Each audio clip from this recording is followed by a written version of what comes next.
According to his mother, Jack Burns was an actor before he was an actor. But Jack's most vivid memories of childhood were those moments when he felt compelled to hold his mother's hand. He wasn't acting then. Of course, we don't remember much until we're 4 or 5 years old, and what we remember at that early age is very selective or incomplete or even false. What Jack recalled as the first time he felt the need to reach for his mom's hand was probably the 100th or 200th time. Preschool tests revealed that Jack Burns had a vocabulary beyond his years, which is not uncommon among only children accustomed to adult conversation, especially only children of single parents.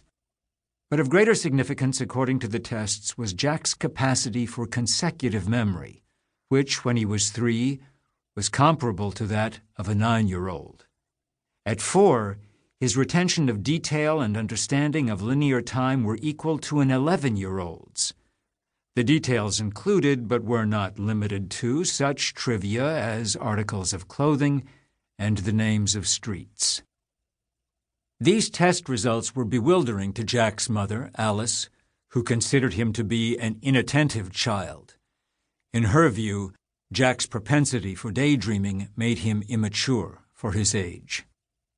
Nevertheless, in the fall of 1969, when Jack was 4 and had not yet started kindergarten, his mother walked with him to the corner of Pickthall and Hutchings Hill Road in Forest Hill, which was a nice neighborhood in Toronto.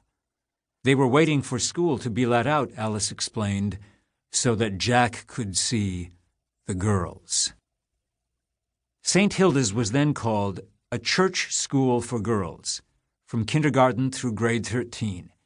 At that time still in existence in Canada, and Jack's mother had decided that this was where Jack would begin his schooling, although he was a boy.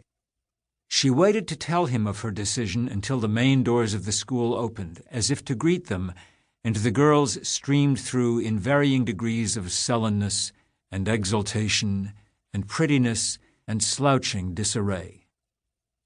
"Next year," Alice announced, "St. Hilda's is going to admit boys. Only a very few boys, and only up to grade 4. Jack couldn't move. He could barely breathe. Girls were passing him on all sides, some of them big and noisy, all of them in uniforms in those colors Jack Burns later came to believe he would wear to his grave, gray and maroon.